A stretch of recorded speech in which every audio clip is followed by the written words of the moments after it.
अस्सलाम वालेकुम नाज़रीन, साइट में भलीकार आऊं मां सगर नाजी अमीर। नाज़रीन, 27वीं आईनी तरमीम आइन जो हिस्सो बणिजी चुकी है ऐं उन ते रद्द अमल जो सिलसिलो जारी है। उन रद्द अमल जे हलंदे असां ॾिसूं था त 28वीं तरमीम ते गौर शुरू थी वियो आहे ऐं 28वीं तरमीम खे वठी करे नाज़रीन मुख़्तलिफ़ ख़दशनि जो इज़हार त तमामु अॻु खां ई थींदो रहियो आहे, पर हाणे 27वीं तरमीम जी तड़तकण में मंज़ूरी ऐं उन खां पोइ जेका सूरत हाल असांजे साम्हूं आहे, हिकु भेरो ॿीहर असां ॾिसूं था त रद्द अमल तमामु घणो शदीद साम्हूं अचे पियो। न रुगो जुडिशरी मां वकील बि बाइकॉट, अदालती बाइकॉट उनजो बि हलंदड़ आहे, ऑपोज़िशन बि एहतजाज करे पई इन समूरे मामले ते ऐं इन समूरे सूरत हाल जे हलंदे 28वीं तरमीम जे हवाले सां ॻाल्हियूं शुरू थी वयूं आहिनि ऐं ॼाणा पियो वञे त 28वीं तरमीम में उहो अनफिनिश एजेंडा जंहिंमें मालियाती अवार्ड हुजे, नवनि सूबनि जो बि ज़िक्र थिए पियो त उहो बि 28वीं तरमीम में शामिल हुजे थी सघे थो ऐं उन हवाले सां जेके मुख़्तलिफ़ वफ़ाक़ी अॻवान आहिनि, छाकाणि त जॾहिं असां ॾिठोसीं त 27वीं तरमीम खे वठी करे बि जॾहिं ॻाल्हियुनि जो आगाज़ थियो त कुझु अॻवाननि उन ते ॻाल्हाइण जो आगाज़ कयो त तरमीमूं पार्लियामेंट जो हिसो आहिनि ऐं पार्लियामेंट जो कमु आहे ऐं कहिड़े वक़्तु बि आइन में तरमीम जेकॾहिं ज़रूरत उनजी सम्झी वेंदी त उनखे उहा करे सघिजे थी। त उन खां पोइ असां ॾिठोसीं त 27वीं तरमीम जे हवाले सां कंहिं महिल तरदीद बि साम्हूं आई, पर ओचितो ई ओचितो न रुगो 27वीं तरमीम साम्हूं आई पर उहा मंज़ूर बि थी वई, आइन जो हिसो थी चुकी आहे। हाणे साॻे तरीक़े सां असां ॾिसूं था त 28वीं तरमीम जे हवाले सां ॻाल्हियूं शुरू थियूं आहिनि, पर हीउ सभु कुझु उन वक़्तु थिए पियो जॾहिं 27वीं तरमीम ते अञा रद्द अमल ख़तमु न थियो आहे। ही समूरी जेका सूरत हाल आहे जंहिंमें शिदत ॾिठीसीं उहा अञा माठी न थी आहे।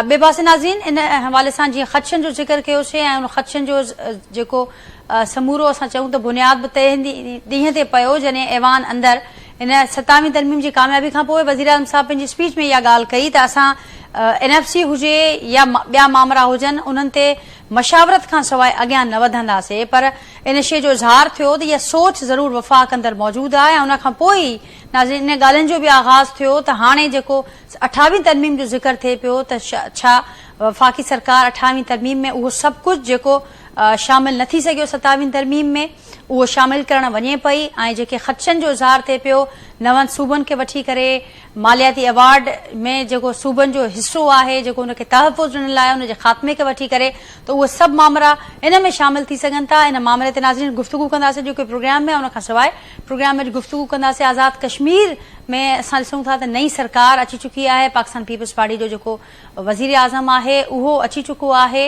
पर जेके चैलेंजिस आहिनि उहे साॻिया आहिनि। त हाणे जेका ही नई सरकार आहे उनजे आरो जेको पुराणा चैलेंजिस आहिनि उनखे हू कहिड़े रीति मुंहुं ॾींदी, उनजी छा तयारी हूंदी, उन ते बि प्रोग्राम में गुफ़्तगू कंदासीं। इंटरनेशनल सिनेरियो में जेकॾहिं ॾिसूं त नाज़रीन अॼु बांग्लादेश जी अॻूणी वज़ीर आज़म हसीना वाजिद खे बांग्लादेश जी अदालत इंसानियत जे ॾोह में, इंसानियत ख़िलाफ़ कमु करण जे ॾोह में सज़ाए मौत ॾेई छॾी आहे। त हीउ वारो मामिलो बि आहे जेको हिन वक़्तु नज़र अचे पियो, उन समेत जेके ॿियूं डेवलपमेंट्स थियनि पियूं पॉलिटिकल फ्रंट ते उनखे अॼु के प्रोग्राम में फोकस कंदासीं। जेको पैनल मूंसां गॾु मौजूदु आहे उनजो तारुफ़ असां कराईंदसि। कराची स्टूडियो में मूंखे गुफ़्तगू लाइ जॉइन कयो आहे पाकिस्तान पीपल्स पार्टी जा ॻोड़ा सेनेटर आहिनि डॉक्टर करीम ख़्वाजा साहब, हिते मूंसां गॾु मौजूदु आहिनि कराची स्टूडियो में। लाल माली साहब पाकिस्तान तहरीक इंसाफ़ जा ॻोड़ा MNA आहिनि, वीडियो लिंक ज़रिए हिन प्रोग्राम जो हिसो आहिनि। मूंसां गॾु मौजूदु आहिनि नाज़रीन वफ़ाक़ी सरकार जा सिंध लाइ तर्जुमान आहिनि राजा अंसारी साहब, वीडियो लिंक ज़रिए हिन प्रोग्राम जो हिसो आहिनि ऐं सीनियर सहाफ़ी तजिया निगार डेली सिंधिया जा एडिटर आहिनि एजाज़ महर साहब, उहे पिणु प्रोग्राम जो हिसो आहिनि। अवां सभिनी खे भलीकार, अवां सभिनी जी महिरबानी ऐं गुफ़्तगू जे लाइ वक़्तु ॾिनो। ऐं करीम साहब अवां खां गुफ़्तगू जो आगाज़ कयां थी। 27वीं तरमीम जो रद्द अमल अञा हलंदड़ आहे। असीं ॾिसूं था त सिंध अंदरि बि तमामु शदीद रद्द अमल साम्हूं अचे पियो, वकीलनि पारां सॼी सिंध अंदरि अदालती कार्रवाइनि जो बाइकॉट कयो पियो आहे, एहतजाज कयो पियो आहे ऐं वकील इहा ॻाल्हि बि कनि पिया त असांजी रस्ता रोक थिए पई, असां ख़िलाफ़ साज़िशूं थियनि पियूं, असांखे पुरअमन एहतजाज करणु न पियो ॾिनो वञे। ही समूरा मामला हलंदड़ आहिनि ऐं इन हलंदड़ इन रद्द अमल दौरान असां ॾिसूं था त 28वीं तरमीम जो राग शुरू थी वियो आहे। 28वीं तरमीम ते न रुगो इहो पर इहो साम्हूं अचे पियो त न रुगो हिन ते गौर पर हिन ते तयारियुनि जो आगाज़ बि थी वियो आहे। छा चवंदो हिन वाले सां? नाज़ अमीर, ये 27वीं तरमीम जो जेको रद्द अमल आहे या वकील बरादरी जेको आहे सॼे पाकिस्तान ऐं हर जॻह ते उहो करे पई त इहो हुननि जो डेमोक्रेटिक राइट आहे, उहो करे सघनि था। पीपल्स पार्टी खे को रंडक छो बचंदी, हुननि जी मर्ज़ी आहे, जेके एक्सेप्ट कनि जेके न एक्सेप्ट कनि। त असां डेमोक्रेटिक पार्टी आहियूं, सिंध में PP जी हुकूमत आहे, असांजे तरफ़ां का बि रंडकूं कोन विधी वयूं आहिनि, नंबर 1 ॻाल्हि। नंबर 2 ॻाल्हि जेका 28वीं तरमीम जी आहे, जंहिंमें NFC अवॉर्ड जी ॻाल्हि तव्हां कई, सूबनि जी ॻाल्हि कई, या ॿियूं चीज़ूं जेके आहिनि, अॼु शायदि हिकिड़े फेडरल मिनिस्टर MQM जी बि ॻाल्हि कई त उहो जेको आहे बल्दियात जे हिसाब सां, त हाणे चवण जो मतिलबु इहो आहे त बिलावल साहब अॻे ई असेंबली जे फ्लोर ते चई चुका आहिनि त 18वीं तरमीम खे केर बि रूल बैक नथो करे सघे, त एॾे सख़्तु लफ़्ज़ इस्तेमालु कया हुआ। ऐं पीपल्स पार्टी जो स्टांस यकीनन उहो ई आहे जेको असांजे चेयरमैन बिलावल भुट्टो ज़रदारी साहब फरमायो आहे। पर वज़ीर आज़म साहब जी स्पीच उन स्पीच खां पोइ हुई, ज़ाहिर आख़िर में हुई। ॾिसो हाणे केरु कंहिंखे झले तो नथो सघे कि भई वज़ीर आज़म जो छा ख़्याल आहे। वज़ीर आज़म त इहो बि चयो पियो त कालाबाग डैम थियणु खपे, पर जीअं त वफ़ा अकायूं राज़ी कोन्हनि सिंध बलोचिस्तान या ख़ैबर पश्तूनख्वा, हिन करे कोन ठहंदो। उहो चवण जो त हुननि खे असां रोके नथा सघूं, पर मक़सदु चवण जो आहे त पाकिस्तान जी बुनियाद जेका ठही हुई उहो 2 मुख़्तसर ऐं अधु मिंट में इहा ॻाल्हि थो चवां त हिकिड़ो आर्ग्यूमेंट हो त कांग्रेस पार्टी जेका चयो पियो त सेंट्रलाइज़ हुजे, इलाही शोभा सेंटर वटि हुजनि, जॾहिं त जना कायदे-ए-आज़म मोहम्मद अली जिन्ना या मुस्लिम लीग हुई, उन्हनि चयो त न प्रोविंशियल ऑटोनॉमी हुजे। इन बुनियाद ते कैबिनेट मिशन बि आयो पार्टीशन खां पहिरीं, जेको मुस्लिम लीग एक्सेप्ट कयो, कांग्रेस कोन कयो, त हुन चयो त ही अहिड़े नमूने लूज़ फेडरेशन एक्सेप्टेबल कान्हे। त असांजो जेको बुनियाद हिन मुल्क जो, हिन सूबनि जी अकायूं जेके आहिनि, उन्हनि वोट ई इन मुल्क में शामिल थियण लाइ प्रोविंशियल ऑटोनॉमी ते ॾिनो। ऐं हिते जे 70 सालनि सां 75 सालनि खां इहा ई तहरीकूं हलियूं आहिनि प्रोविंशियल ऑटोनॉमी जे बुनियाद ते। ऐं अगरि न मिली त बंगाल असां सां जेको मेजोरिटी में हो उहो छॾे वियो। कॾहिं इहो थियो आहे मिनोरिटी छॾींदी आहे, पर मेजोरिटी छॾे वियो हलियो, ईस्ट पाकिस्तान मां बांग्लादेश ठही वियो। त हाणे इहे सभु चीज़ूं साम्हूं आहिनि। सूबा ई यकदमि कोन ठही सघंदा आहिनि, हिकिड़ो प्रोसेस आहे। पहिरीं त सूबाई असेंबली पास करे, पोइ नेशनल असेंबली पास करे, पोइ सेनेट करे, त ईअं सवलाई सां सूबा बि कोन था ठहनि। सूबनि जे लाइ अहिड़ा जेके 20 सूबा थियनि, 15 सूबा थियनि, 12, इहे मुख़्तलिफ़ वक़्तनि में इहे माण्हू जेके सो ॻाल्हियूं कंदा रहनि, पर ईअं कोन थींदो, हिकिड़ो सिस्टम आहे। ठीकु आहे न। NFC जे बारे में बिलावल साहब फरमाए चुको आहे त NFC बि रूल बैक नथो थी सघे। जेके 18 अमेंडमेंट में हिकिड़ी इहा बि ॻाल्हि आहे त जेके बि डिसाइडेड आहे उनखां वधाइणो आहे सूबनि खे हक़ वधंदो, पर घटिबो कोन। त हाणे हिकिड़ो कॉन्स्टिट्यूशन मौजूदु आहे, हिकिड़े असेंबलीज़ आहिनि ऐं हिकिड़ो प्रोसेस आहे। उनखे ॾिसंदे इहे चीज़ूं कीअं थींदियूं। इहे चीज़ूं थियण जो मतिलबु इहो आहे त पाकिस्तान जो एक्सीडेंट थियणु, फेडरेशन जो एक्सीडेंट थियणु। हिन वक़्तु हालतूं ॾाढियूं सुठियूं त कोन्हनि, ईस्टर्न बॉर्डर, वेस्टर्न बॉर्डर, ऐं को सुठा तालुकात असांजा एतिरा कोन्हनि हर जॻह। त वॾो हादसो थी सघे थो अगरि अहिड़ी एडवेंचरिज़म, मिस एडवेंचरिज़म ऐं ख़ुशफ़हमी में माण्हू न रहणु खपे, जेकी इहे ॻाल्हियूं कनि था या हालात सम्झनि नथा बैन अल-अक़वामी, त इहो पाकिस्तान जी ख़ुदकुशी हूंदी। पाकिस्तान ते 9/11 हूंदो, त आउं नथो सम्झां त अहिड़ी ॻाल्हि थींदी। ऐं जेके कनि पिया या अगरि के सोचूं अहिड़ियूं आहिनि त उहो पाकिस्तान खे नुक़सानु ई थींदो। वो पाकिस्तान के नुक़सान ही थींदो। करीम साहब, वहां ॻाल्हि खे अॻियां वधाईंदे त मूंसां गॾु राजा अंसारी साहब मौजूदु आहिनि ऐं वफ़ाक़ी सरकार जा तर्जुमान आहिनि सिंध लाइ। राजा साहब, अव्हां खे बि वेलकम कंदमि। ऐं मौक़िफ़ ॿुधो आहे डॉक्टर करीम ख़्वाजा साहब जो, ॻाल्हि कनि पिया त जेके न पिया सम्झनि उन्हनि खे सम्झणु खपे त ही मुल्क लाइ केतिरो हानिकार आहे। गॾो गॾु इहा ॻाल्हि बि कनि पिया त को बि ख़ुशफ़हमीअ में या ग़लतफ़हमीअ में न रहे ऐं मिस एडवेंचर करण वारनि जी जेके सोचूं आहिनि उहे कामयाबु न थींदियूं। छा चवंदो अव्हां? ही बार बार असां ॾिसूं था त हिकु पासे अञा 27वीं तरमीम ते रद्द-ए-अमल ख़तम ई कोन थियो आहे ऐं उन खां पोइ 28वीं तरमीम ते गौर शुरू थी वियो आहे। अहिड़ियूं ॻाल्हियूं साम्हूं अचनि पियूं ऐं ख़ुदि वफ़ाक़ी अॻवाननि जा, वफ़ाक़ी वज़ीरनि जा बयान साम्हूं अचनि पिया। छा चवंदो अव्हां? महिरबानी।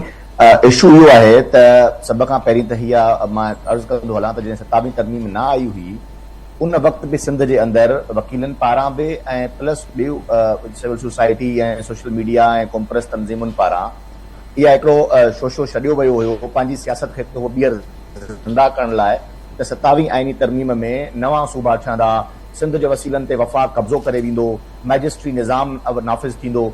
जॾहिं त असां बार बार इहो चवंदा रहियासीं, हर फोरम ते चवंदा रहियासीं त 27 आइनी तरमीम में इन क़िस्म जी का बि ॻाल्हि नाहे ऐं वक़्तु इहो साबित कयो त जॾहिं 27 आइनी तरमीम जो बिल टेबल थियो त उन में अहिड़ी काई बि ॻाल्हि न हुई। हिकु दफ़ो ॿीहर हाणे मुल्क में कल्ह खां वठी करे सोशल मीडिया जे ज़रिए कुझु ट्वीट्स जे ज़रिए इहो वरी हिकिड़ो राय आमा हमवार कई वई आहे त बल्कि लिस्ट ॾिनी वई आहे पूरी जी पूरी त हीअ सूबा बि ठही वेंदा, 28 आइनी तरमीम अचे पई। मां अर्ज़ु कंदो हलां त 27 आइनी तरमीम जंहिं तरीक़े सां जंहिं अंदाज़ में पेश थी आहे उहो मुकमल तौर ते हिकिड़ो जमहूरी अंदाज़ आहे, मुकमल तौर ते उन में वोटिंग थी आहे ऐं अक्सरियत राय सां 27 आइनी तरमीम जेका आहे उहा आइन जो हिसो बणिजी आहे। अहिड़े ई रीति जेकॾहिं 28 आइनी तरमीम बि ईंदी उन में जेके बि नुक़्ता हूंदा, पहिरीं ॻाल्हि इहा मां कैटेगरिकली चवां थो त उन में नवनि सूबनि जी काई ॻाल्हि न हूंदी, सूबनि जे अवाम जे मर्ज़ी ऐं मंशा खां हटी करे को बि कमु न कयो वेंदो।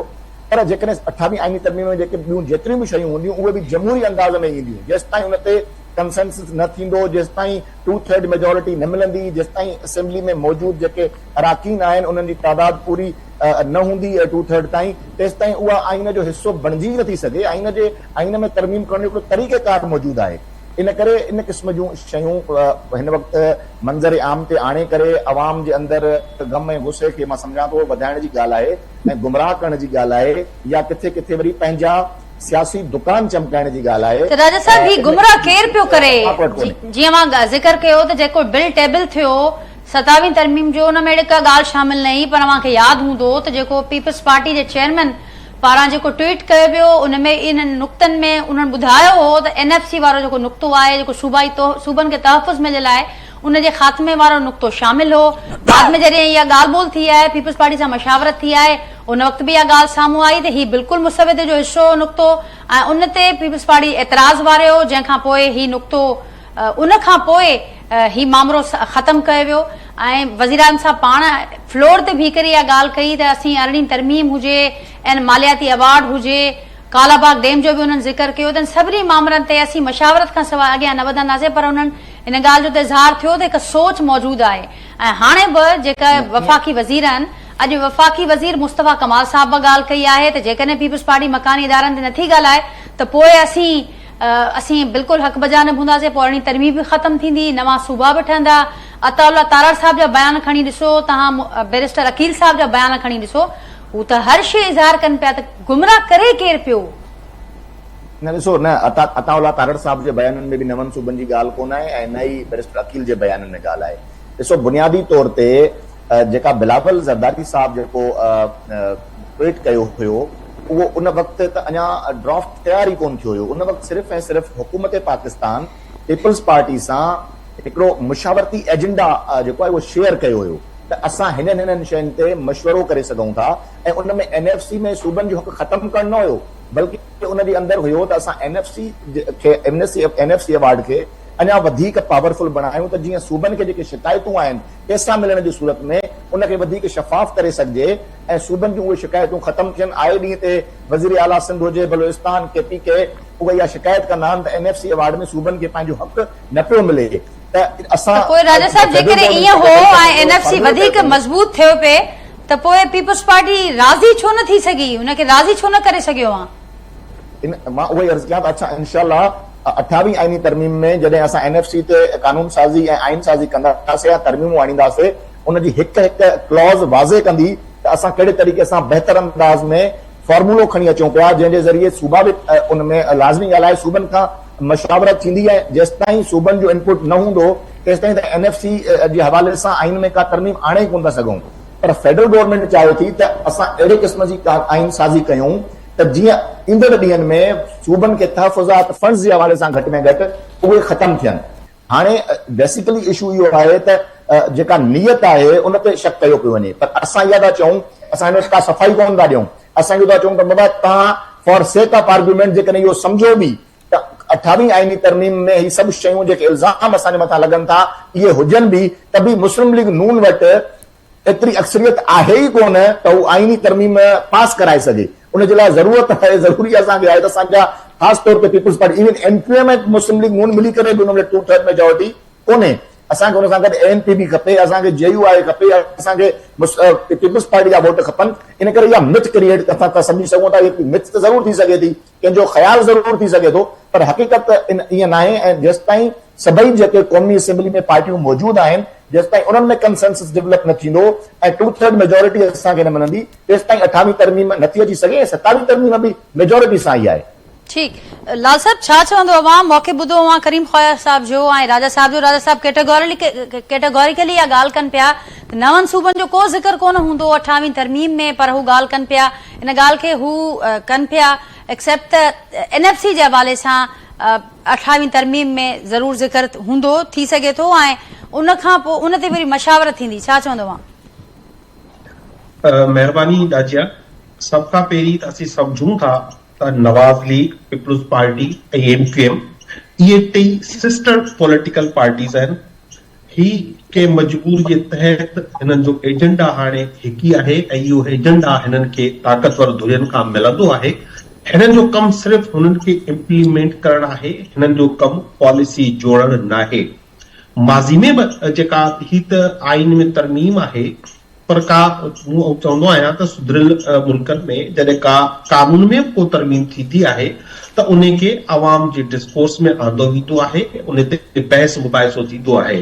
पर पीपल्स पार्टी माज़ी में चमकी रही आहे ऐं तव्हां ॿ ॾींहं पहिरीं जेकॾहिं तव्हां सेनेट में ॾिठो हुजे त पीपल्स पार्टी सिर्फ़ इन लाइ बाइकॉट करे वई इजलास त श्री रहमान साहिबा जी अॻुवाणी में त जेको एग्रीकल्चर एंड फूड सिक्योरिटी जो जेको तरमीमी बिल आयो, वो बिल उन्हनि सां जेके तरमीमूं हुयूं उहे डिस्कस ई कोन थियल हुयूं। लिहाज़ा हिननि पार्टियुनि जी का अहमियत कान्हे। हिननि खे जेको लिखियल पढ़ियल मिले थो, हिननि में न जुरत आहे, न हाणे हिमत आहे। हिन जी चोरी, करप्शन, हिननि जेको मुल्क सां ज़्यादतियूं कयूं आहिनि, इन करे हाणे बिल्कुलु ब्लैक बेल्ट आहिनि। नंबर 1।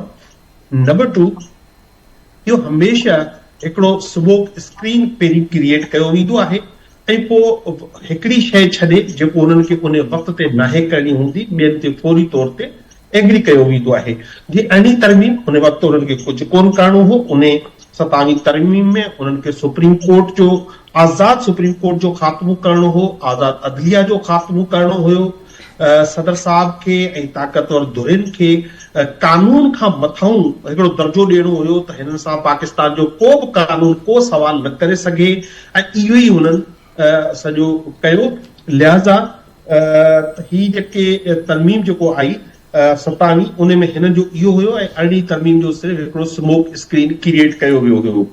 इहा ख्वाहिश जेका आहे सिंध खे विरहाइण जी, इहो सिंध दुश्मन हल्कनि में वॾी शिदत सां मौजूदु आहे ऐं इन खे डिस्कशन में आंदो पियो वञे। इन खे वरी में बि थी सघे थो हिकिड़ो स्मोक स्क्रीन हुजे। पर जीअं अंसारी साहब ॻाल्हि कई त NFC अवार्ड में तब्दीली करणु चाहिनि था, जेके इतलात आहिनि, या छाकाणि अञा ताईं को ड्राफ्ट साम्हूं न आहे त NFC अवार्ड में तब्दीली करणु चाहिनि था पिया। ही मिनरल्स ते जेको आहे सेंटर जो कब्ज़ो जेको आहे वापसि आणणु चाहिनि था पिया। ही लोकल गवर्नमेंट जो निज़ाम आहे ऐं सब पीपल्स पार्टी खे अॻे बि कॾहिं को शिकायत कोन रही आहे। पीपल्स पार्टी पाण सिंध में इन्हनि शयुनि में शामिल रही आहे त सिंध में लोकल गवर्नमेंट जो ॿिटो निज़ाम कंहिं ॾिनो हुयो, ड्यूअल सिस्टम कंहिं ॾिनो, इहो ॻाल्हि उन ई तरफ़ वधी रही आहे त फाइनेंशियल मैटर्स आहिनि जेके सिंध जी राजधानी जा कराची जा, उन खे डायरेक्ट कंट्रोल कयो वञे, उन सॼे निज़ाम खे डायरेक्ट कंट्रोल कयो वञे। वफ़ाक़ तव्हां ॾिसो त मुतालबा बि अचनि पिया त कराची खे वफ़ाक़ जे हवाले कयो वञे। त जेको 28वीं तरमीम आहे उन जे पोयां इहे सभु कहाणियूं जेके आहिनि मौजूदु आहिनि। जेसि ताईं करीम ख्वाजा साहब मुंहिंजो वॾो महिरबान बि आहे, मुंहिंजो उस्ताद बि आहे, त चयो त सिंध में जमहूरियत आहे ऐं हर को जमहूरी अंदाज़ सां पंहिंजो एहतजाज बि करे सघे थो। त शायदि घणनि माण्हुनि खे ख़बर कान्हे त सिंधियाणी तहरीक जो जेको कल्ह मुज़ाहिरो थियो, जंहिंमें हज़ारे औरतुनि जेके आहिनि अवामी तहरीक जी उन्हनि हिसो वरितो, उहे 27वीं तरमीम जे ख़िलाफ़ निकितियूं आहिनि ऐं उन जे पादाश में जामी चांडियो, वसंथरी समेत जेके माइरूं ऐं भेनरूं जेके निकितियूं आहिनि उन्हनि ते केस दाख़िल कया विया आहिनि ऐं उहो कारो कानून जेको आहे 144 जो उन तहत जेकॾहिं पीपल्स पार्टी सम्झे थी त असीं जमहूरी आहियूं ऐं माण्हुनि खे इहो हक़ आहे त हू पंहिंजो एहतजाज रिकॉर्ड कराइनि त अहिड़े क़िस्म जा कानून अप्लाई करे उहो सिंध जे शोर ते, सिंध जो शोर रखंदड़ माण्हुनि ते, त पोइ इहो कहिड़ो नियापो ॾियणु चाहिनि था सिंध जे माण्हुनि खे। ठीकु, एजाज साहब अवां छा चवंदो इन समूरी सूरत हाल ते? जीअं ॻाल्हि थी आहे, जीअं लाल साहब खे अवां ॿुधो त हिकिड़ो माहौल तयारु थिए पियो, जीअं असां उन खां अॻु वारी तरमीमुनि जे लाइ ॾिठोसीं, हाणे 28वीं तरमीम जे हवाले सां ॻाल्हियूं शुरू थी वयूं आहिनि ऐं सभु कुझु उन वक़्तु थिए पियो जॾहिं रद्देमल बि ख़तमु न थियो आहे 27वीं तरमीम ते। त छा मक़सद ॾिसो पिया ऐं छा थी सघे थो 28वीं तरमीम में? ॾिसो, ॻाल्हि इहा आहे त जेके तकरारी ॻाल्हियूं आहिनि NFC जे हवाले सां या सूबनि जे हवाले सां, इहो त मूंखे मुमकिन कोन थो लॻे त एतिरो आसानी सां इहो को हिननि खे हज़म थी सघंदो या आसानी सां उहे करे सघंदा। जेतिरे क़दुरु जेके शयूं हिन महिल ताईं रिपोर्ट थियूं आहिनि उन मुताबिक़ मूंखे लॻे थो त हिकिड़ो त बलूचिस्तान में सूबाई असेंबली जूं सीटूं वधाइण जे हवाले सां जेका 27वीं तरमीम ते बहस थियो हुयो त उन वक़्तु हिकिड़ी आयो तजवीज़ त उनखे 27वीं तरमीम में शामिल कयो, पोइ उहा गवर्नमेंट डेफर कराई हुई त असां हिनखे नेक्स्ट टाइम ॾिसंदासीं। ॿी ॻाल्हि इहा हुई त KP वारनि मां बि उतां जेको आहे ANP जी हिकिड़ी तरमीम आई त हुननि चयो त इहो जेको ख़ैबर आहे उहो असांजो हिकिड़ो ज़िलो आहे, त उनखे तव्हां सूबे जे नाले में जेको आहे उहो ठोके छॾियो आहे, उन जे करे तव्हां इन ख़ैबर जो नालो ख़तमु कयो ऐं सूबे जो नालो पख्तूनख्वा रहण ॾियो। उहा तरमीम बि डेफर थी ऐं उनखे बि इहो आसरो ॾिनो वियो उन्हनि खे बि त इहो जेको आहे नेक्स्ट टाइम इनखे कंसीडर कंदासीं। ऐं टीं ॻाल्हि जेका हुई उहा MQM वारनि जी तरमीम हुई, जेका हू लोकल बॉडीज़ जे निज़ाम में तरमीम चाहिनि पिया ऐं उहा बि वफ़ाक़ी हुकूमत हुननि खे इहो आसरो ॾेई चयो त तव्हां 27वीं तरमीम में वोट ॾियो, इनखे नेक्स्ट टाइम कंसीडर कंदासीं। त मूंखे लॻे थो त इहे 3 इशूज़ त आहिनि, नॉन इशूज़ आहिनि, जेके मे बी 28वीं तरमीम जो हिसो थी सघनि था। पर अलाए छो मूंखे थोरो ख़दशो इहो बि आहे त जेको ही तइलीम वारो मामिलो डेफर थियो ऐं ही जेको करिकुलम ऐं सिलेबस जे हवाले सां जेको चाहिनि पिया त असां सूबनि खां वठूं वापसि अख़्तियार ऐं वफ़ाक़ी हुकूमत वटि हुजे, त उन हवाले सां बि को न को जेको आहे तरीक़ो वफ़ाक़ी हुकूमत ॻोल्हींदी ऐं चाहींदी त इहो हिते रखियो वञे। सो जीअं ड्रग रेगुलेटरी अथॉरिटी आहे या इहे जेके शयूं हिननि रखियूं आहिनि त उन्हनि खे कवर ॾियण जे लाइ बि का हिकिड़ी शइ थी सघे थी, छो त सिहत जो खातो हिननि जेको आहे उहो सूबनि जे हवाले कयो ऐं उन खां पोइ ड्रग रेगुलेटरी अथॉरिटी जे नाले ते रखी अथॉरिटी उहा क़ाइमु कयूं वेठा आहिनि ऐं सॼो दवाउनि जी क़ीमतुनि ते कंट्रोल हर शइ या दवाउनि जे लाइसेंस ॾियणु कंपनियुनि खे, त इहे जेके मामला आहिनि उन्हनि जे कवर अप करण जे लाइ बि को हिकिड़ो कानूनी रस्तो कढियो वेंदो। बाक़ी मूंखे नथो लॻे त को नवां सूबा, हा अलबत्ता उन में इहो थी सघे थो त नवनि सूबनि जे बजाए हे जीअं सिंध में पीपल्स पार्टी वारनि इहो ॿिटो निज़ाम पे हलायो बल्दियाती, त अहिड़े क़िस्म जी का ईअं गोलमोल मामिलो करे जेको आहे पोइ उन जे नाले में का हिकिड़ो इंतिज़ामी यूनिट अहिड़ो को क्रिएट कयो वञे जंहिंखे जेको आहे त बाबा ही सिंध मीरपुर ख़ासि सिंध या अहिड़े डिवीज़न लेवल ते जेको आहे या 2 डिवीज़नूं मिलाए अहिड़े क़िस्म जो कोई बि उनजो नालो थी सघे थो, त उनजो इम्कान जेको आहे उहो पंहिंजी जाइ ते मौजूदु आहे। जेतिरे क़दुरु तालुक़ आहे पीपल्स पार्टी ऐं नून लीग जो, त उहे जेको अॻु में अवाम ते भाड़ींदा हुआ या वर्करनि ते भाड़ींदा हुआ, उहो हुननि रस्तो ई पंहिंजो मटाए छॾियो आहे। करीम ख्वाजा साहब हुजे या अंसारी साहब खां माज़रत सां, त हाणे जेको सियासत आहे उहा बकौल ख्वाजा आसिफ जे त इहा हाइब्रिड डेमोक्रेसी आहे, जेको हिकिड़ो रिफॉर्म फार्म हूंदो आहे डिक्टेटरशिप जो। त मां सम्झां थो त इहो जेको तरीक़ेकार आहे, पॉलिटिकल पार्टीज़ पंहिंजी स्पेस छॾे चुकियूं आहिनि ऐं टोटली डिपेंडेंट थी वियूं आहिनि एस्टेब्लिशमेंट ते ऐं उन्हनि जूं बी टीम बणिजी वियूं आहिनि, त इहो हिकिड़ो अफ़सोसनाक वाक़ियो आहे। त उन मामिलो आहे सूरत हाल में कुझु बि मुमकिन आहे हिन मुल्क में, पर मां सम्झां थो त जेको कुझु 27वीं तरमीम में अदलिया खे under the thumb of executive रखी ऐं हिकिड़ो अचीवमेंट हिननि कई आहे, या 26वीं तरमीम बि हिननि खे फबी वई हुकूमत खे, त उनमें नो डाउट कि अदलिया जो किरदार बि कुझु चङो कोन्हे रहियो माज़ी में। हर डिक्टेटर खे उहे जेको आहे त स्टैम्प आउट कंदा रहिया, जस्टिफाई कंदा रहिया। ऐं जॾहिं वकीलनि जी तहरीक कामयाब थी इफ्तिखार चौधरी साहब जे ज़माने में, त उनजो सम्राट जेके आहिनि या उनजा हिकिड़ा असर उहे हेठी सतह ते अवाम जे फ़ाइदे लाइ कोई न निकितो। उन्हनि खे जजनि पंहिंजी अना जी तस्कीन जेको आहे भीट चढ़ाए छॾियो। त अदलिया खे हाणे जेको आहे हुकूमत खे मौक़ो मिलियो आहे या पार्लियामेंट खे मौक़ो मिलियो आहे, त पार्लियामेंट जी मज़बूत हुजणु घुरिजे, इन में को शक कोन्हे को। पर पार्लियामेंट खे बि जेको आहे जीअं जजनि जी बदिलियुनि जो हिकिड़ो हुकूमत अख़्तियार रखियो आहे पाण वटि, इहो मां सम्झां थो त अदलिया में हद खां वधीक मुदाख़लत आहे ऐं एग्ज़ीक्यूटिव जी अदलिया मुहताज थी वेंदी। ऐं जेको जुडिशरी जे इंडिपेंडेंस वारो जेको तसवुर आहे या हिकिड़ो सिलसिलो आहे, उहो काफ़ी मुतासिर थींदो ऐं इन जो जनरल पब्लिक खे को फ़ाइदो न थींदो।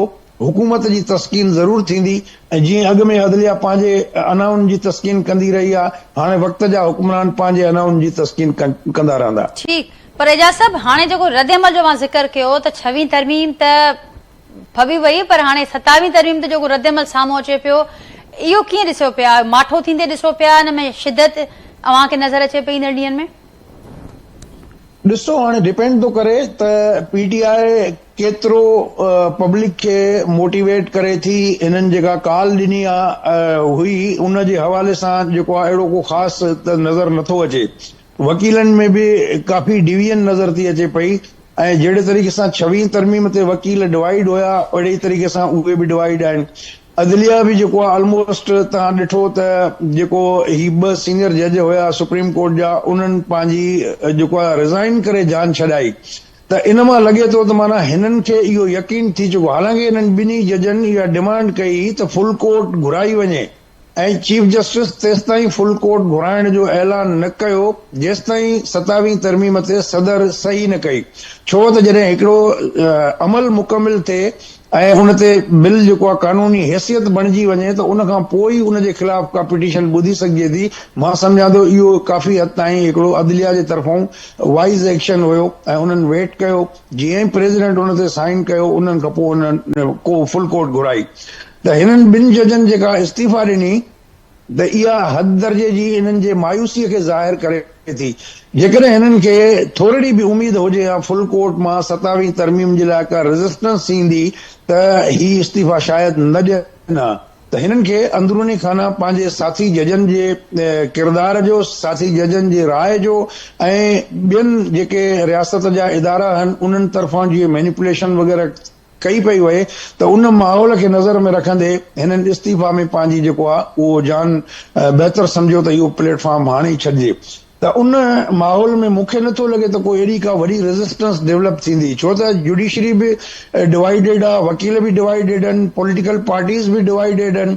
त हाणे उहो डिपेंड थो करे त ही जेको तहरीक तहफ़ुज़ आईन पाकिस्तान इतिहाद ठहियो आहे, त इहे केतिरी इन जे हुकूमत जे ख़िलाफ़ जेको आहे रेज़िस्टेंस करनि था, अवाम खे मोटिवेट कनि था जो उहे अचनि ऐं उहो अहिड़ो वॾो निकिरे। ठीक है एजाज साहब, इन जो जवाब ज़रूर असां लाल साहब खां वठंदासीं। करीम साहब, अवां वटि ईंदासीं। हिकिड़ो त ही रद्दअमल कहिड़े रीति, जीअं एजाज साहब ॻाल्हि कयो त ख़ुदि जेका असांखे डिवीजन नज़र अचे पई मुख़्तलिफ़ फ्रंट्स ते, उहा बि हिकिड़ो सबबु आहे जो असां हिनखे एतिरो शदीद न पिया ॾिसूं ऐं या शायदि हुकूमत जे फेवर में बि हुजे। पर हुन सां गॾोगॾु ओपोज़िशन इतिहाद जी कॉल ज़रूर आयल आहे। उनखे कीअं पिया ॾिसे हुकूमत, कहिड़े रीति मुंहुं ॾींदी आहे। गॾोगॾु MQM जेके अॼु ॻाल्हियूं कयूं आहिनि, मुस्तफ़ा कमाल साहब, उन जे हवाले सां पाकिस्तान पीपल्स पार्टी का स्ट्रेटेजी जोड़ींदी, उन्हनि खे जवाबु ॾिबो या जेके हू ख़दशा उथारनि था। त NFC जी ॻाल्हियूं पीपल्स पार्टी करे थी, पर PFC जो कॾहिं ज़िक्र छो नथो अचे?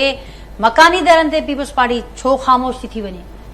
महिरबानी। मसइलो इहो आहे त सभ खां पहिरीं त जेका स्ट्रगल हले पई 27 अमेंडमेंट जे ख़िलाफ़, त एज़ अ डेमोक्रेटिक पार्टी जो वर्कर हुजण नाते त उहो राइट आहे, उन्हनि खे भले कनि, सुठी ॻाल्हि आहे, उनखे रोकियो न वञे ऐं रद्दअमल पाणे ख़बर पइजी वेंदी।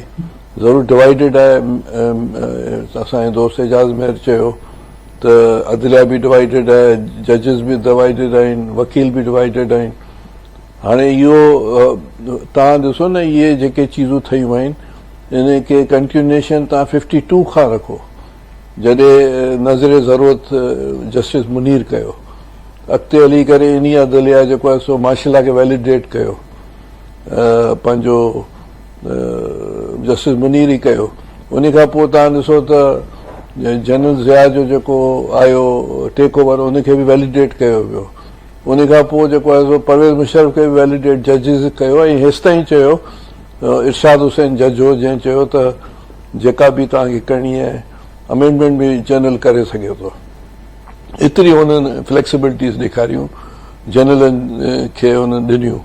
उन खां पोइ तव्हां ॾिसो इफ्तिखार चौधरी जी जेका तहरीक हली, उनमें बि हुन जेको जॾहिं 18 अमेंडमेंट आयो तॾहिं हिकिड़ी ॿी 19 पे आई, त हिन चयो त जेकॾहिं इहो 19 आई जंहिंमें हीउ थींदो त आउं 18 अमेंडमेंट खे रूल बैक कंदुसि। इहो त हाणे अची वियो आहे हर जॻह, त हिननि जा बि रोल के तमामु सुठा कोन्हनि। ऐं इन जी माना आहे, ॾिसो हिकिड़ी ॻाल्हि आहे, क़ौमनि जी तारीख़ में इकाइनि जी या फेडरेशन जी तारीख़ में मुख़्तलिफ़ चीज़ूं ईंदियूं आहिनि, ऐं पोइ आहिस्ते आहिस्ते चीज़ूं डेवलप बि थींदियूं आहिनि, ब्रेकअप्स बि थींदियूं आहिनि, ऐं ही को फाइनल चीज़ूं त कोन्हनि। 26, 27 या जेके बि अमेंडमेंट्स या उनखां पहिरीं बि आयूं आहिनि 73 में खां पोइ जेके बि अमेंडमेंट्स आयूं आहिनि मुख़्तलिफ़ आहिनि, मुख़्तलिफ़ आरा आहिनि माण्हुनि जा कि हीउ सही आहे, हीउ ग़लति आहे। त मक़सदु चवण जो आहे त इहे वक़्त सां गॾु अवाम खे फ़ैसिलो करिणो आहे। फ्रांस जेको आहे, फ्रांस में 5 रिपब्लिक्स ठहियूं। इनकलाब फ्रांस खां पोइ फर्स्ट, पोइ नेपोलियन खां पोइ सेकेंड, पोइ लुई नेपोलियन खां पोइ थर्ड, पोइ वरी जेका चौथी आई, पोइ वरी डिगाल जॾहिं 58 में आयो त उनखां पहिरीं 5 रिपब्लिक ठही।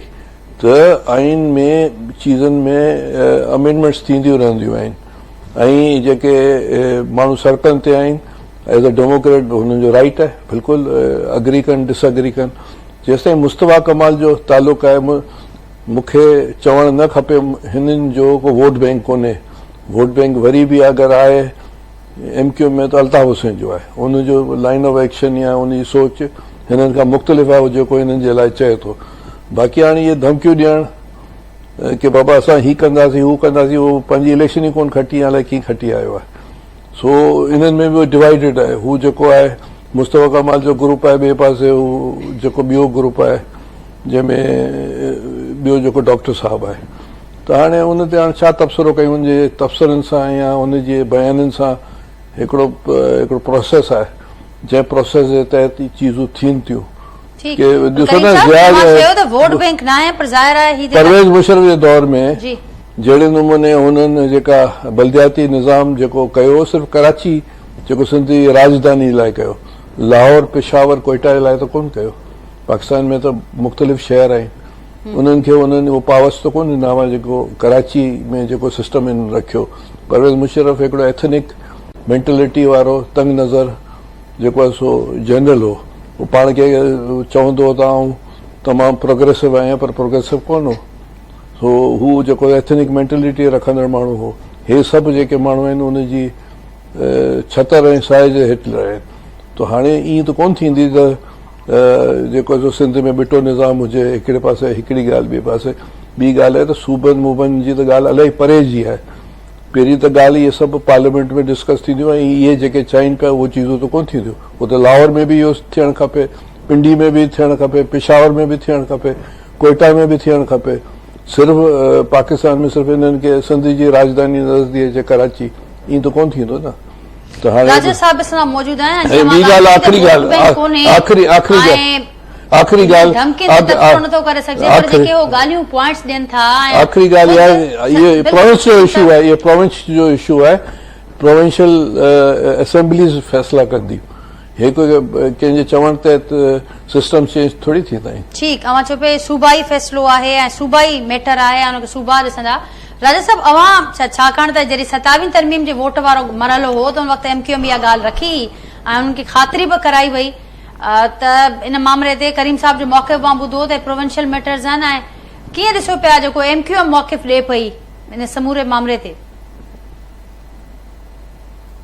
जी राजा साहब, मुंहिंजो आवाज़ वहां ताईं पहुचे पियो? जी, मूं आवाज़ ॿुधो आहे जी। सभ खां पहिरीं त हींअर वरी करीम ख्वाजा साहब जेका ॻाल्हि कई आहे त मुस्तफ़ा कमाल वटि मैंडेट ई न आहे, असीं सम्झूं था त ही सभु जेके असेंबली में हिन वक़्तु मौजूद आहिनि मेजोरिटी नवाज़ लीग जी MQM MQM पार्टियूं इहे फॉर्म 47 जी पैदावार आहिनि हिन खे आइन त परे पर कंहिं बि कानून में बि जेको आहे इजाज़त न हुजणु घुर्जे उहे तरमीम कनि ऐं उन खां गॾोगॾु तव्हां ॾिठो अञा बि हिन वक़्तु हिकिड़े इन तारीख़ी क़िस्म जी पाकिस्तान में अहिड़ी धांधली जी को तारीख़ नथी मिले उन जे बावजूद बि हुननि खे JUI ऐं PTI मां जेको आहे मेंबर जेके फेराइणा पिया जिन खे ल्योर करणो पियो ऐं वरी बि हिकिड़ो दफ़ो हॉर्स ट्रेडिंग में मलवस्ती हिननि इहो आइनी तरमीम पास कराई आहे ऐं इहो तॾहिं जॾहिं ही सॼी पार्लियामेंट जेको आहे फॉर्म ठीक लाल साहब पर राजा साहब खां बि जवाब वठंदासीं जेका ॻाल्हि हिते थिए पई पर जेका ॻाल्हि अवां कई बिल्कुलु असां ॾिठोसीं त कहिड़े रीति हुकूमत खे 27वीं तरमीम जे लाइ माण्हुनि जी ज़रूरत पई पोइ PTI ऐं JUI जे मेंबर अॻियां आया पर ख़ुदि इहा जेका डिवीजन आहे पार्टियुनि जे अंदरि उन PTI खे बि तमामु घणो नुक़सानु ॾिनो आहे उहा हितां जो ज़िक्र हुजे उहा आज़ाद कश्मीर जो ज़िक्र हुजे KP जो ज़िक्र हुजे त हाणे इन डिवीजन जे हूंदे हिन समूरी ज़मीनी हक़ीक़तुनि खे साम्हूं रखंदे ऑपोज़िशन इत्तेहाद जंहिं इतिजाज जो ज़िक्र करे पई उहो हाणे किथे पहुचंदो उनजी हिकमत अमली छा हूंदी फर्दर छाकाणि त ॻाल्हियुनि जी आछ खे त रद्द करे चुकी आहे ऑपोज़िशन ॾिसो राजिया तव्हां सभई ज़िक्र कयो शेख हसीना वाजिद उन बि इन्ही तरीक़े खां रूल कयो पए जहिड़ी तरीक़े खां ही रूल करे रहिया आहिनि इहे साॻिया जज हा उनजे चवण ते मुखालिफ़ जेके दुनियूं हुयूं उन्हनि खे जेको आहे सज़ाऊं ॾिनियूं पए हिकिड़ो उते आमलियत क़िस्म जी क़ाइमु थी वई उहा आमलियत हींअर पाकिस्तान में क़ाइमु आहे जेका आवाज़ ॾिठो त सिंध मूंखे फ़ख्रु आहे त सिंध जेको आहे उन में अॻियां आई आहे मूं ज़िक्र कयो अवामी तहरीक जो सिंध जा वकील बि उन्हनि सखर में जेको आहे उहो एहतजाज कयो आहे ऐं तव्हां ॾिठो उन एहतजाज खे बि जेको आहे ही पीपल्स पार्टी सां मुबैना तौर ते लाॻापियल माण्हुनि उनखे ख़राब करण जी कोशिश कई 22 तारीख़ ते इहे वकील ख़ास में एहतजाज था कनि इहे ई जेको आहे एक्सपेक्टेड आहे त इन महीने में केॾी महिल बि चीफ जस्टिस सॉरी पंहिंजो जस्टिस रिटायर्ड हाणे या जस्टिस रिज़ाइन जेको तव्हां चओ मंसूर अली शाह हू बि सिंध में अचे थो पियो इहो हिकिड़ो टेम्पो आहे जेको ठहे थो पियो ऐं मुल्क में हिकिड़ी वॾे पैमाने ते अनसर्टेनिटी आहे नाजिया तव्हांखे ॿुधायां तव्हांखे ज़हन में अचणु घुरिजे ही जेको पंहिंजो करीम साहिब पंहिंजो सॉरी फ़ादर साहिब जेका ॻाल्हि कई त NFC अवार्ड में जेका आहे उहा तब्दीली जो सोचनि था NFC अवार्ड में तब्दीली जो इन लाइ सोचनि था पिया त वफ़ाक़ वटि पैसा कोन्हनि हाणे हिकिड़े तरफ़ त ही चवनि था त असां जेको हितां खां हेतिरा $100 बिलियन इन्वेस्टमेंट अचे पई हितां खां एतिरा $100 बिलियन जेका इन्वेस्टमेंट अचे थी पई हेॾा साईं ट्रम्प जेको आहे असांखे कचेरी कई आहे ॾाढी ज़बरदस्त क़िस्म जी हाणे पाकिस्तान ख़ुशहाल थी वेंदो हाणे इन मां जेको ही हिननि जी जेका स्टेप आहे इन में राजा अंसारी साहिब जेका ॻाल्हि कई जेको स्टेप आहे इहो ज़ाहिर करे थो त पाकिस्तान इकोनॉमिकली तमामु बर्बाद थिए थो पियो हाणे इहो ई सबबु आहे त NFC मां सूबनि जो हिसो कटे ॾियणु चाहिनि था 18 तारीख़ ते NFC जो जेको रखियल हुयो इजलास इन खे टियों या चोथों भेरो जेको आहे इहो मुलतवी कयो वियो आहे बिल्कुलु पर लाल साहब ही जेका सूबनि जो हिसो वधीक आहे ऐं सूबा सभु खणी था वञनि ही सोच रुगो हिन दौर में न PTI जे दौर में बि असांखे नज़र पे आई उन ते बि मामला हलंदा उन खां अॻु बि असांखे नज़र आई आहे नाजिया बिल्कुलु तव्हां दुरुस्त फरमायो आहे पर PTI वरी बि हिकिड़ी अवामी पार्टी ही अवाम जो जेको राय ही उहो उन जे मद्देनज़र ही उन त को बज़द न ही इहा बेसिकली PTI जी मर्ज़ी तॾहिं बि न हुई ऐं शायदि हिन वक़्तु में जेके हुकूमत में दुनियूं हुजनि आहिनि हुननि जी शायदि मर्ज़ी न हुजे इहो प्रोपोज़ल अॻे बि ॿियो किथां आयो हाणे बि इहो ॿियो किथां ई आयल आहे वफ़ाक़ी हुकूमत जेको कमु हुयो त पंहिंजो टैक्स नेट वधाए पंहिंजो इन्वेस्टमेंट कराए इन मुल्क में हू मुकमल तौर ते नाकाम थी वई आहे न को मुल्क में तव्हां ॾिसो त रोज़ानो ख़बरूं अचनि थियूं त मल्टीनेशनल कंपनियूं पाकिस्तान छॾे वञनि थियूं पियूं हाणे जॾहिं ॿाहिरियां खां को पैसो हिन खे नथो मिले त हिननि पाकिस्तान जे अंदर ई जेको आहे लुट मार मचाइण जो जेको प्रोग्राम ठाहियो आहे ठीकु लाल साहब जवाब वठूं था राजा साहिब खां राजा अंसारी साहिब छा चवंदो अवां त हिकु पासे हुकूमत ॼाणाए थी त असीं तमामु सुठी डायरेक्शन ते आहियूं इकोनॉमिकली ग्रो कयूं पिया ॿिए पासे चओ पिया त पैसा न आहिनि ऐं सूबनि जो हिसो घटि कयूं करीम साहब खे बि ॿुधो ऐं गॾोगॾु MQM खे वफ़ाक़ ख़ातिरी कराए चुको आहे वज़ीर आज़म वफ़ाक़ी सरकार ख़ातिरी कराई आहे हिन मामले ते अॻियां वधंदासीं ऐं ॿिए पासे ही जेको कॉन्फ्लिक्ट पैदा थिए पियो पीपल्स पार्टी MQM विच में इन खे कहिड़े रीति ॾिसे पई वफ़ाक़ी सरकार ॾिसो, असां सम्झूं था त असांजूं ॿई जमातूं इत्तेहादी आहिनि। MQM ऐं पीपल्स पार्टी जी पाण में हिकिड़ी सियासी रसाकशी ज़रूर सिंध जे शहरी इलाइक़नि में मौजूदु आहे ऐं उनजो सभ खां वॾो सबबु इहो आहे त पीपल्स पार्टी कराची जे अंदरि ख़ासि तौर ते पॉलिटिकली तमामु घणो अॻिते मूव कयो आहे, इलाही इलाइक़नि में विया आहिनि। हाणे हू कराची मां सीटूं खणण बि हुननि शुरू कयूं आहिनि, त लाज़मी अला हुननि जो जेको क्लेश आहे सियासी तौर ते उहो MQM सां आहे। त MQM जी पीपल्स पार्टी जे लाइ हिकिड़ी मख़सूस सोच आहे ऐं पीपल्स पार्टी जी MQM लाइ मख़सूस सोच आहे, पर असांजूं ॿई इत्तेहादी जमातूं आहिनि। MQM जी जेका बि तजवीज़ आहे आइन में तरमीम जे हवाले सां, लोकल गवर्नमेंट जे हवाले सां, उन में असां हमेशह इहा ॻाल्हि ज़रूर रखंदासीं त सूबे जे अंदरि पहिरीं पाण कंसेंसस डेवलप थिए, जेको सूबे जे अवाम जो जेको मैंडेट आहे उहो हिन वक़्तु पाकिस्तान पीपल्स पार्टी वटि आहे। त जेको बि सूबाई असेंबली असांखे मैंडेट ॾींदी या जेका उनजी राय हूंदी उनजो लाज़मी ॻाल्हि आहे एतिराम कयो वेंदो। ऐं MQM जो जेको बिल आहे उनखे बि असां इन निगाह सां ॾिसंदासीं त आइदर उन में वफ़ाक़ कहिड़ो किरदारु अदा करे सघे थो। पर हिते हिकिड़ी ॻाल्हि चई वई, बरमला चई वई, महर साहब बि चयो, लाल माली साहब बि चयो त हिन वक़्तु जेके ॿ वॾियूं पार्टियूं आहिनि ख़ासि तौर ते नून लीग लाइ, त बाबा ही हाइब्रिड निज़ाम जी तरफ़ वञनि पिया ऐं हिननि अवामी जेका ताक़त आहे या जेको ख्वाजा आसिफ जी ॻाल्हि कोट कनि पिया। जेके जमातूं इहे हाइब्रिड निज़ाम जी तरफ़ ॾिसंदियूं आहिनि या कंहिं ॿिए जे उलनि ते चढ़ी करे इख़्तियार में अचणु चाहींदियूं आहिनि, उहे सियासी जमातूं को कमु कोन कंदियूं आहिनि या उहा हुकूमत घटि में घटि कमु न कंदी आहे। अॼु बि मोहतरम वज़ीर आज़म कराची में कराची कैंट स्टेशन खे, जेका सिंध जी दारुल हुकूमत जी कैंट स्टेशन आहे, उनखे state of art cantt station में तब्दील कयो आहे। अॼु बि शालीमार एक्सप्रेस जो हिकिड़ी तमामु ज़बरदस्त अॼु हुननि इफ़्ताह कयो आहे, अपग्रेडेशन थी आहे। कराची खां वठी करे रोडी ताईं असां नओं ट्रैक, रेलवे जो नओं ट्रैक इस्लामिक डेवलपमेंट बैंक जी ताउन सां उहो नओं विछाइण वञूं पिया। सखर खां हैदराबाद ताईं मोटरवे जेका आहे उनते कमु शुरू थी चुको आहे। इन तरह इन लातादाद कम आहिनि जेके पूरे पाकिस्तान में आहिनि, त जेके माण्हू हाइब्रिड निज़ाम तरफ़ ॾिसंदा आहिनि उहे कमु कोन कंदा आहिनि, उहे परफॉर्मेंस न आहिनि ॾेखारींदा। ऐं सभ खां वॾी ॻाल्हि मोहतरम वज़ीर आज़म जी उहा तक़रीर जे